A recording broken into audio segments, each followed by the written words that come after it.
ഞാൻ പറയുന്നത് പുറകിൽ കേൾക്കുന്നുണ്ടോ? അവിടെ കേൾക്കുന്നുണ്ടെങ്കിൽ കൈവയ്ക്ക് നമ്മുടെ മൈക്കിൽ പ്രശ്നമുണ്ടോ എന്ന് അറിയാൻ വേണ്ടിയിട്ടാണ്. മിശിഹായിൽ പ്രിയമുള്ളവർ, നമ്മൾ ഇന്ന് ദൈവവചനം ധ്യാനിക്കുമ്പോൾ പഴയ നിയമത്തിലെ ആ വചനമാണ് നമ്മൾ ധ്യാനിക്കുന്നത്. ഞാൻ ആ വചനം ഇന്ന് ശരിക്കും പറഞ്ഞാൽ മനഃപൂർവ്വം തിരഞ്ഞെടുത്തതാണ്. കാരണം ഈ കാലഘട്ടത്തിൻ്റെ ഒരു നേർക്കാഴ്ചയാണ് വചനം. ഈ കാലഘട്ടത്തിൽ നമ്മൾ എന്താ കാണുന്നത്? ആ പഴയ നിയമം വായിച്ചു കേട്ടപ്പോൾ നിങ്ങൾക്ക് എന്തെങ്കിലും തോന്നിയോ? അങ്ങനെ തോന്നിയിട്ടുള്ളത് കൈപോകാമോ? എന്താണ് ജോലിക്കാണ് തോന്നിയത്? ജോലി എന്താ തോന്നിയത്? ചെറിയ കാര്യം വിശ്വസ്തർ, വലിയ കാര്യം വിശ്വസ്തരായ. ഓക്കെ, വേറെ ആർക്കെങ്കിലും എന്തെങ്കിലും തോന്നിയോ പഴയ നിയമം വായിച്ചു കേട്ടപ്പോൾ?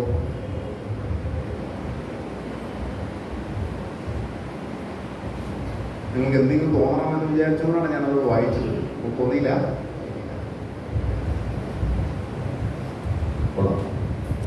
അപ്പൊ എനിക്ക് തോന്നിയ കാര്യങ്ങൾ ഞാൻ നിങ്ങളോട് പറയുകയാണ്. പ്രിയമുള്ളവരെ, ചൂഷകർക്കെതിരെയാണ് വചനം പറയുന്നത്. ഈ കാലഘട്ടത്തിൽ എന്താണ് കാണുന്നത്? ചൂഷണമല്ലേ അവിടെ കാണുന്നത്? അധികാരി വർഗം എന്ന് പറയുന്ന ആളുകൾ അധപതിച്ചിരിക്കും. അതിന്റെ ദുരന്തം അനുഭവിക്കുന്ന ആരാ? ജനം. അവർ നടക്കുകയാണ്. അവർ പറയണം ഞങ്ങൾക്ക് അധികാരം, ഞങ്ങൾ എന്ത് ചെയ്യും? നിങ്ങളാരെ ചോദിക്കാൻ? ഇത് അനുഭവിച്ച് മടുക്കുന്ന ജനം കരയുകയാണ്. അവർക്ക് പല നഷ്ടപ്പെടുകയാണ്. ആരോട് ചോദിക്കാൻ എന്ന് അവർ ഉള്ളിൻ്റെ ഉള്ളിൽ മുറുമുറുക്കുകയാണ്. അപ്പോൾ അവരോടാണ് ഞാൻ സംസാരിക്കുന്നത്. ആരോട് ചോദിക്കാൻ? ദൈവമുണ്ട് ചോദിക്കാൻ.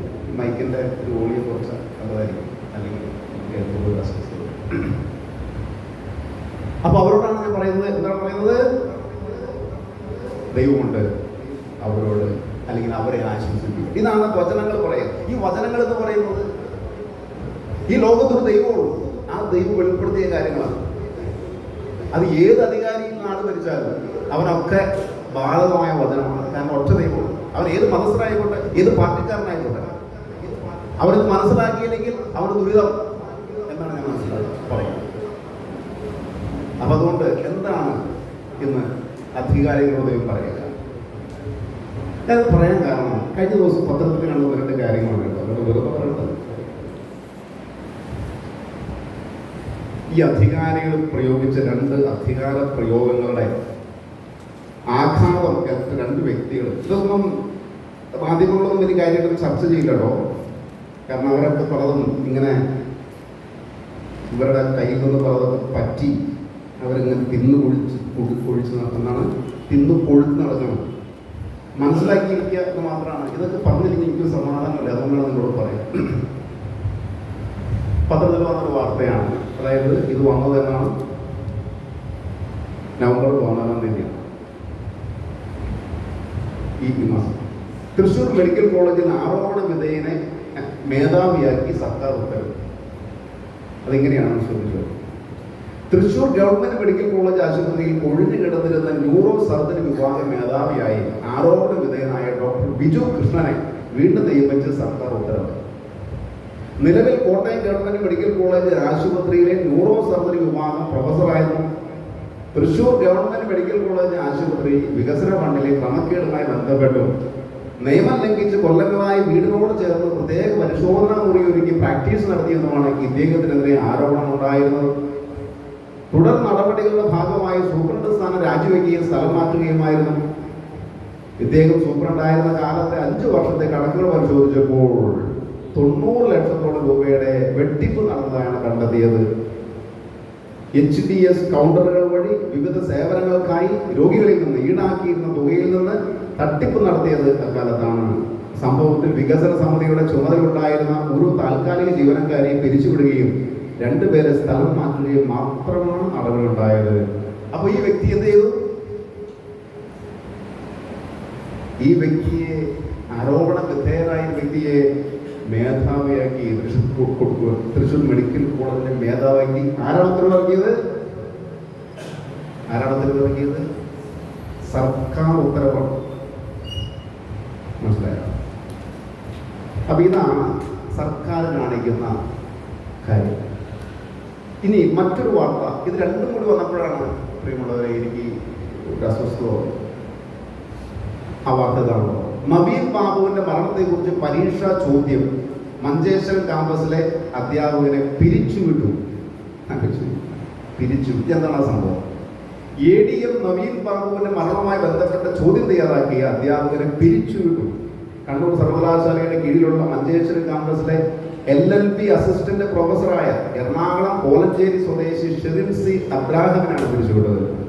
2 വർഷമായി മഞ്ചേശ്വരം ക്യാമ്പസിൽ ഗസ്റ്റ് അധ്യാപകരായി ജോലി ചെയ്തു വരികയായിരുന്നു. ഒക്ടോബർ 28-നായിരുന്നു 3ാം സെമസ്റ്റർ LLB കോഴ്സിന്റെ ഭാഗമായുള്ള ഇന്റേണൽ പരീക്ഷ നടന്നത്. Human rights law and practice എന്ന പരീക്ഷയുടെ പാർട്ട് ബിയിലെ ചോദ്യമാണ് നവീൻ ബാബുവിനെ കുറിച്ചായത്. നവീൻ ബാബുവിന്റെ മരണത്തിൽ മനുഷ്യാവകാശ പ്രശ്നങ്ങളുള്ളത് ചൂണ്ടിക്കാണിക്കുവാനും അത് മനുഷ്യാവകാശപരമായ വശങ്ങളിലൂടെ എഴുതുവാനുമായിരുന്നു ചോദ്യത്തിൽ പറഞ്ഞിരുന്നത്. എന്നാൽ ഉച്ചയ്ക്ക് 1-ഓടെ ആരംഭിച്ച പരീക്ഷയിൽ 1:45 ആയപ്പോൾ ഇടതുപക്ഷ സംഘടനയിൽപ്പെട്ട വിദ്യാർത്ഥി ചോദ്യത്തിനെതിരെ പ്രതിഷേധിച്ചു. തുടർന്ന് ചോദ്യവുമായി ബന്ധപ്പെട്ട് HODക്കും കണ്ണൂർ സർവകലാശാല അധികൃതർക്കും വിദ്യാർത്ഥികളിൽ ചിലർ പരാതി നൽകുകയായിരുന്നു. അധ്യാപകനോട് വിശദീകരണം പോലും ചോദിക്കാതെ ഇക്കഴിഞ്ഞ 3-ന് ഇനി ജോലി ചെയ്യാൻ വരേണ്ടതില്ലെന്ന ഫോണിലൂടെ കോളേജ് അധികൃതർ ഷെറിനെ അറിയിക്കുകയായിരുന്നു. എന്നാൽ സമകാലിക പ്രസക്തിയുള്ള ഒരു വിഷയം കുട്ടികൾക്ക് ചോദ്യമായി നൽകിയതല്ലാതെ യാതൊരുവിധ രാഷ്ട്രീയവും ഉദ്ദേശിച്ചിട്ടില്ലെന്ന് അധ്യാപകനായ ഷെറിൻ സി അബ്രാഹം പറഞ്ഞു. ഈ പയ്യൻ എന്ത് തെറ്റ് ചെയ്തു? അവരൊരു അസിസ്റ്റന്റ് പ്രൊഫസറായിട്ട് മുന്നോട്ട് പോകുമ്പോൾ സമകാലിക പ്രസക്തിയുള്ള ഒരു വിഷയം അവരെടുത്തു. അതിനെന്താ തെറ്റ്? ഇത് ചോദിക്കാൻ ആരുടെ നാട്ടില്? അവരെ പിരിച്ചു വിട്ടിയ മറ്റൊരിടത്ത് കോടികളുടെ ക്രമക്കേട് നടത്തിയവന് എന്ത് കൊടുക്കുന്നു? പ്രമോഷൻ കൊടുക്കുന്നു. ഈ അന്യായമാണ് ഈ നാട്ടിൽ നടക്കുന്നത്.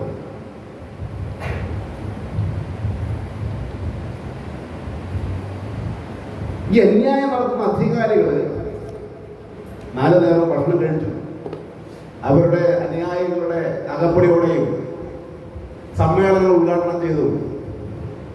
അവരിങ്ങനെ നടക്കാണ്. ഇന്ന് കൊഴുത്തു. ഈ ഒരു അവസ്ഥയിൽ ദൈവം എന്താണ് പറയുന്നത്? അതാണ് ഇത് പറയുന്നത്.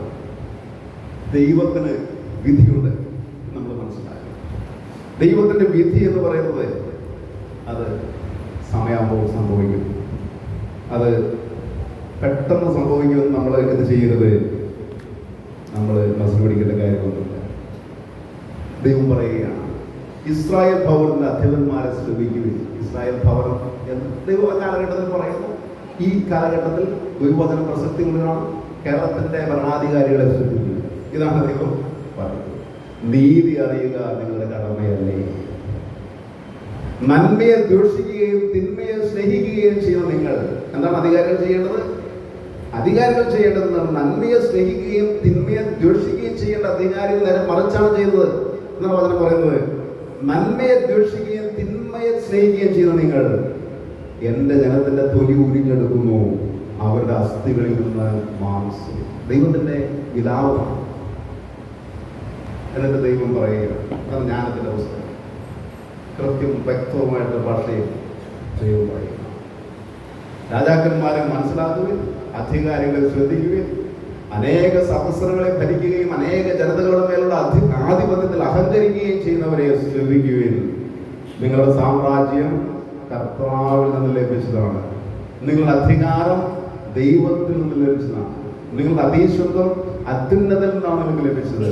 അവിടെ നിന്ന് നിങ്ങളുടെ പ്രവൃത്തികൾ പരിശോധിക്കും, ഉദ്ദേശങ്ങൾ വിചാരണ ചെയ്യും. അവിടുത്തെ രാജ്യത്തിന്റെ സേവകന്മാർ എന്ന നിലയ്ക്ക് നിങ്ങൾ ശരിയായി ഭരിക്കുകയോ നിയമം പാലിക്കുകയോ അവിടുത്തെ ലക്ഷ്യത്തിനൊന്ന് ചരിക്കുകയോ ചെയ്തില്ല. അവിടുത്തെ ലക്ഷ്യം ആരുടെ ലക്ഷ്യമാണ്? ദൈവത്തിന്റെ ലക്ഷ്യം. ദൈവത്തിനാണ് അധികാരികൾ ഓരോ ദേശത്തിനും നാടിനും രാജ്യത്തിന് നൽകുന്നത്.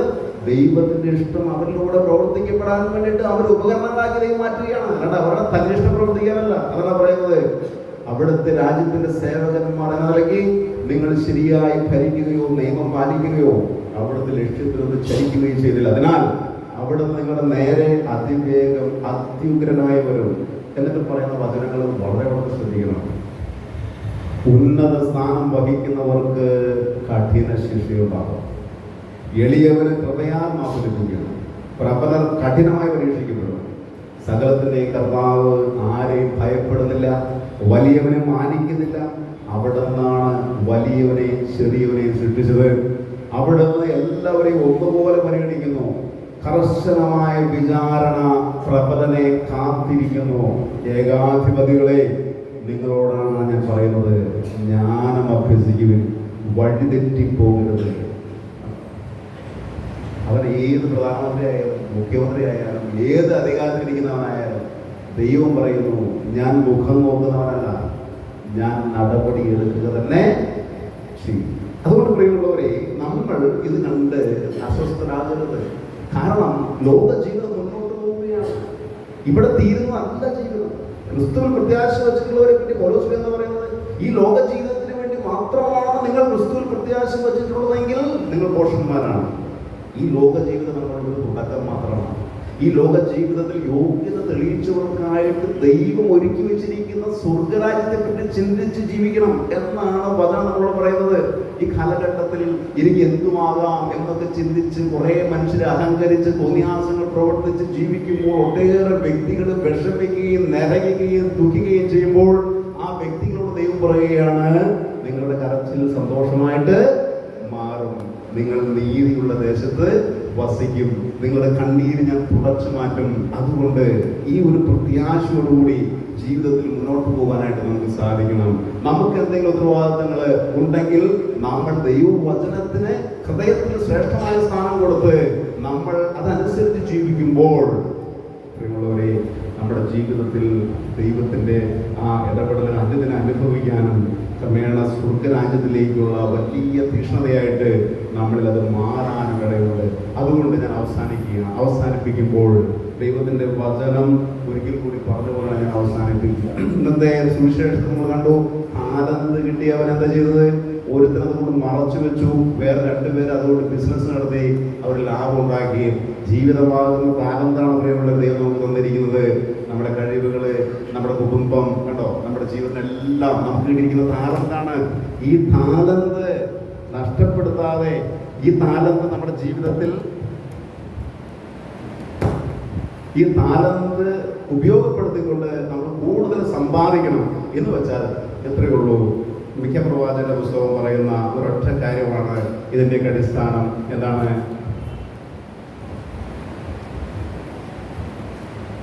ഇതനുസരിച്ച് ജീവിച്ചാൽ മതി. ദൈവം നമുക്ക് താലന്ത് കിട്ടിയത്, ദൈവം നമുക്ക് തീർച്ചയായിട്ടും അത് വർദ്ധിപ്പിച്ചതിന് പേരിൽ ദൈവം നമുക്ക് പ്രതിഫലം തരും. എന്താണ് മിക്ക പ്രവാചകൻ പറയുന്നത്? മനുഷ്യ നല്ലതെന്തെന്ന് അവിടെ നിന്ന് കാണിച്ചു തന്നിട്ടുണ്ട്. നീതി പ്രവർത്തിക്കുക, കരുണ കാണിക്കുക, നിന്റെ ദൈവത്തിൻ്റെ സന്നിധിയിൽ വിനീതനായി ചരിക്കുക. ഇതല്ലാതെ മറ്റെന്താണ് കർത്താവ് നിന്നിൽ നിന്ന് ആവശ്യപ്പെടുന്നത്? ഒറ്റ കാര്യം. നമ്മുടെ ജീവിതത്തിൽ ലക്ഷ്യത്തെ പറ്റിയുള്ള ഒരു ഗുളിക പരുവത്തിലുള്ള കാര്യമാണ് ഞാൻ ഈ പറയുന്നത്. ഇത് ശ്രദ്ധിക്കണം. ദൈവത്തിന്റെ വചനത്തെയാണ് നമ്മൾ ഏറ്റവും അധികം ശ്രദ്ധിക്കേണ്ടത്, മനുഷ്യന്റെ വചനങ്ങളെയല്ല. അപ്പോൾ ഈ വചനത്തിന്റെ വെളിച്ചത്തിൽ ജീവിക്കുന്നവർക്ക് ഈ ലോകത്ത് ഒരു സമാധാനം ഉണ്ടാവും. അവർക്ക് നഷ്ടങ്ങളുണ്ടാവുന്നേ. കാരണം ഈ ലോകത്ത് നന്മയും തിന്മയും ഉണ്ട്. തിന്മയുടെ ആളുകൾ ഇഷ്ടംപോലെ ജീവിക്കുന്നുണ്ട്, അതുകൊണ്ട് നഷ്ടങ്ങളൊക്കെ ഉണ്ടാവും. പക്ഷേ അവരുടെ ഉള്ളിലെ സമാധാനം, ഈശോ പറയുന്നത് പോലെ, ഞാൻ നിങ്ങൾക്ക് തരുന്ന സന്തോഷം അത് നിങ്ങൾ എടുത്തു മാറ്റാനായിട്ട് ഒരിക്കലും സാധിക്കില്ല. നശിപ്പിക്കാൻ ആർക്കും പറ്റില്ല. അത് അവരുടെ ഉള്ളിൽ നിത്യജീവനിലേക്കുള്ള അരുവിയായിട്ട് നിർഗളിക്കും. അപ്പൊ അതുകൊണ്ട് ഈ വചനം ഒന്നുകൂടി ശ്രദ്ധിക്കുക. വചനം മിക്ക പ്രവാചകന്റെ പുസ്തകം 6-ാം അധ്യായം 8-ാം വാക്യത്തിൽ പറയുന്നു, മനുഷ്യ നല്ലതെന്തെന്ന് അവിടുന്ന് നിനക്ക് കാണിച്ചു തന്നിട്ടുണ്ട്. നീതി പ്രവർത്തിക്കുക, കരുണ കാണിക്കുക, നിന്റെ ദൈവത്തിന്റെ സന്നിധിയിൽ വിനീതനായി ചരിക്കുക. ഇതല്ലാതെ മറ്റെന്താണ് കർത്താവ് നിന്നിൽ നിന്ന് ആവശ്യപ്പെടുന്നത്? പരിശുദ്ധാത്മാവിന്റെ നാമത്തിൽ